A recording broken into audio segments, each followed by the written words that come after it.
जय श्री कृष्णा। आप सभी का आपके अपने YouTube चैनल किटकैट स्टोरीज पर हार्दिक स्वागत है। इससे पहले की वीडियो को प्यार देने के लिए और बहुत सारा आशीर्वाद कमेंट्स के माध्यम से देने के लिए आप सभी का बहुत बहुत धन्यवाद। रसपान कीजिए आज की कथा का। आज ज्येष्ठ मास महात्म्य में आप रसपान करेंगे भगवान सूर्य के व्रतों के अनुष्ठान तथा उनके मंदिरों में अर्चन पूजन की विधि और फल सप्तमी व्रत के फल के बारे में। दिंडी ने श्री ब्रह्मा जी से पूछा, हे ब्राह्मण, आपने आदित्य क्रिया योग को मुझे बतलाया, अब आप ये बतलाने की कृपा करें कि भगवान सूर्य उपवास से कैसे प्रसन्न होते हैं। उपवास करने वालों के लिए क्या क्या नियम है, क्या क्या त्याज्य है, आराधना में क्या क्या करना चाहिए, इनका आप विस्तार पूर्वक वर्णन कीजिए।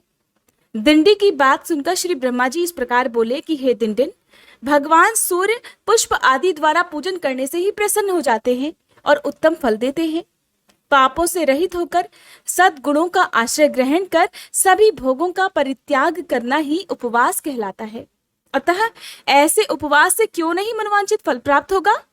1 रात, 2 रात, 3 रात या नक्त व्रत करने वाला निष्काम होकर उपवास कर मन, वचन और कर्म से सूर्य नारायण की आराधना में यदि तत्पर रहे तो ब्रह्मलोक को प्राप्त कर सकता है। यदि साधक किसी कामना से दत्त चित्त होकर भगवान सूर्य की उपासना करता है तो प्रसन्न होकर भगवान उसकी मनोकामनाओं को पूर्ण अवश्य कर देते हैं। अंधकार का नाश करने वाले जगदात्मा सूर्य नारायण की तन्मयता पूर्वक आराधना के बिना किसी भी प्रकार की सद्गति नहीं मिलती।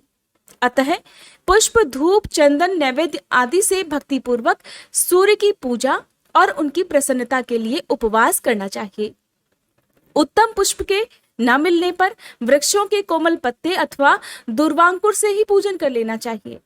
पुष्प, पत्र, फल, जल जो भी यथाशक्ति मिले उसे ही भक्ति और श्रद्धा के साथ भगवान सूर्य को अर्पण करना चाहिए। इससे भगवान सूर्य को अतुल तुष्टि प्राप्त होती है। सूर्य नारायण के मंदिर में सदा झाड़ू देने पर धूलि में जितनी कणिकाएं होती हैं उतने समय तक सूर्य के समान होकर वह स्वर्ग में रहता है। मंदिर के छोटे से भाग का भी मार्जन करने पर अर्थात साफ सफाई करने पर उस दिन के पाप से व्यक्ति मुक्त हो जाता है। जो गोमय से मृतिका अथवा अन्य धातुओं के चूर्णों से मंदिर में उपलेपन करता है वह विमान पर चढ़कर सूर्य लोक में जाता है। मंदिर में जल से छिड़काव करने वाला वरुण लोक में निवास करता है। जो लेपन किए हुए मंदिर में पुष्प बिखेरता है वो कभी दुर्गति को प्राप्त नहीं होता। मंदिर में दीप प्रज्वलित करने वाला व्यक्ति सभी ऋतुओं में सुखप्रद सवारी प्राप्त करता है। ध्वजा चढ़ाने वाले के ज्ञात और अज्ञात सभी पाप पताका के वायु से हिलने पर ही नष्ट हो जाते हैं। गीत, वाद्य और नृत्य के द्वारा मंदिर में उत्सव करने वाला उत्तम विमान में बैठता है। गंधर्व और अप्सराएं उसके आगे गान और नृत्य करती हैं। जो मंदिर में पुराण का पाठ करता है उसे श्रेष्ठ बुद्धि की प्राप्ति होती है और वह जातिस्मर अर्थात सभी जन्मों की बात जानने वाला हो जाता है। दिन सूर्य की आराधना से जो चाहो वो प्राप्त कर सकते हो। इनकी आराधना से कई लोग गंधर्व, कतिपय विद्याधर, कतिपय देवता बन गए हैं।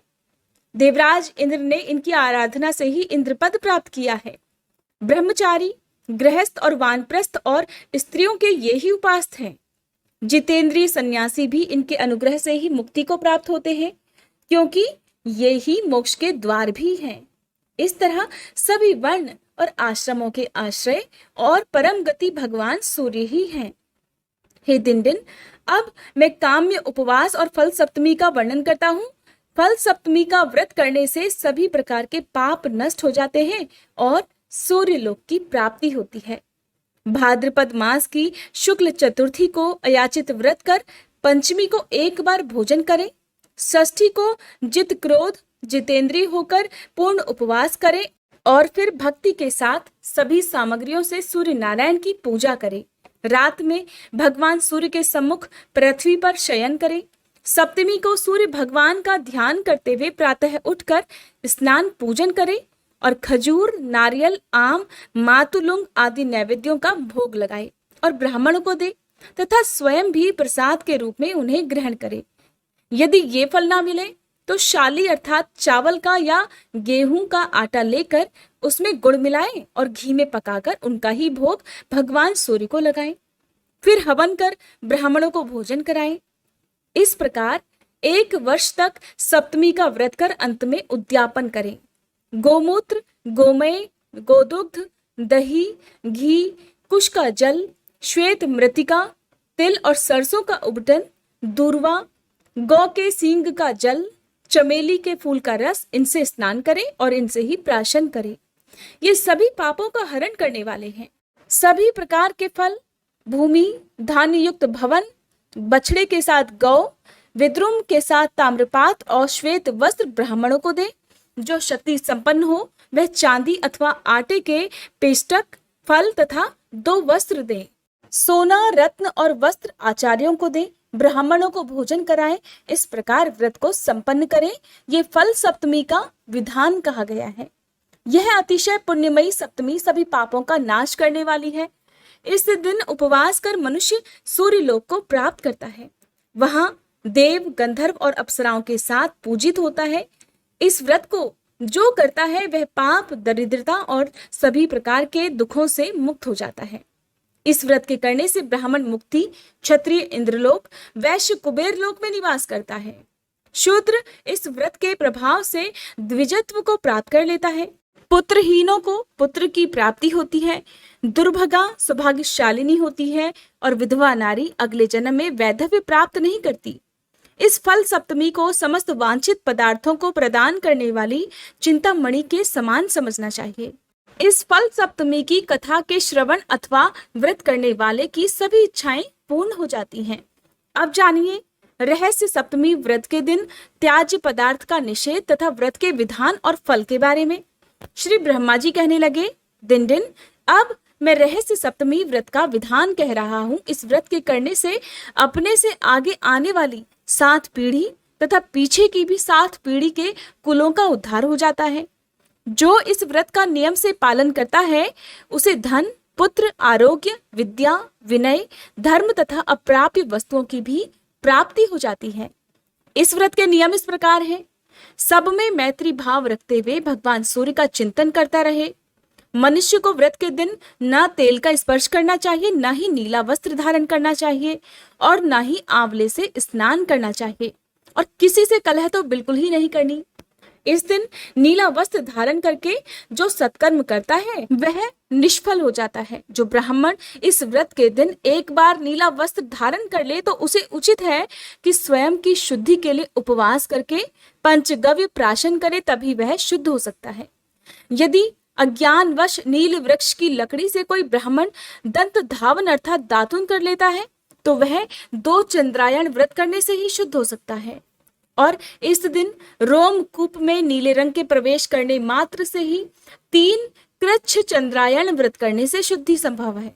जो व्यक्ति प्रमादवश नील वृक्ष के उद्यान अर्थात बगीचे में चला जाता है वह पंचगव्य प्राशन से ही शुद्ध होता है। जहां नील एक बार बोई जाती है वह भूमि 12 वर्ष तक अपवित्र रहती है।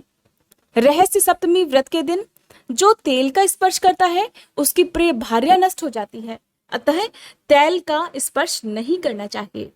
इस तिथि को किसी के भी साथ द्रोह और क्रूरता भी करना उचित नहीं है। इस दिन गीत गाना, नृत्य करना, वीणा आदि वाद्य यंत्र बजाना, शव देखना, व्यर्थ में हंसना, स्त्री के साथ शयन करना, द्यूत क्रीड़ा, रोना, दिन में सोना, असत्य बोलना, दूसरे के अनिष्ट का चिंतन करना, किसी भी जीव को कष्ट देना, अत्यधिक भोजन करना, गली कूचों में व्यर्थ ही घूमना, दंभ, शोक, शठता तथा क्रूरता, इन सभी का प्रयत्न पूर्वक परित्याग कर देना चाहिए। इस व्रत का आरंभ चैत्र मास से करना चाहिए। व्रत करने वाले मनुष्य को चाहिए कि वह चैत्र आदि मासों में धाता, अर्यमा, मित्र, वरुण, इंद्र, विवस्मान, पर्जन्य, पूषा, भग, त्वष्टा, विष्णु तथा भास्कर इन 12 सूर्यों का क्रमशः पूजन करे।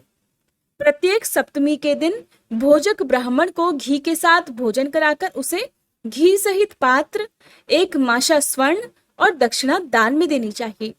यदि भोजन ना मिल सके तो श्रेष्ठ ब्राह्मण को ही भोजक की भांति भोजन कराकर वही वस्तुएं दान में देनी चाहिए। हे दिन, इस प्रकार मैंने सप्तमी के इस महात्म्य का वर्णन किया, जिसके श्रवण मात्र से भी सभी प्रकार के पाप नष्ट हो जाते हैं और सूर्यलोक की प्राप्ति होती है। सुमंतु बोले, राजन, इतना कहकर ब्रह्मा जी अंतर्ध्यान हो गए और दिंडी भी उनके द्वारा बताए गए इस व्रत के अनुसार सूर्य नारायण का पूजन करके अपने मनोवांछित फल को प्राप्त करने में सफल हुए और भगवान सूर्य के अनुचर हो गए। हरे कृष्णा। आज का अध्याय समाप्त हुआ। इसके आगे का वृतांत सुनने के लिए कृपया आप अगले दिन सुबह के समय कथा जरूर सुनिएगा।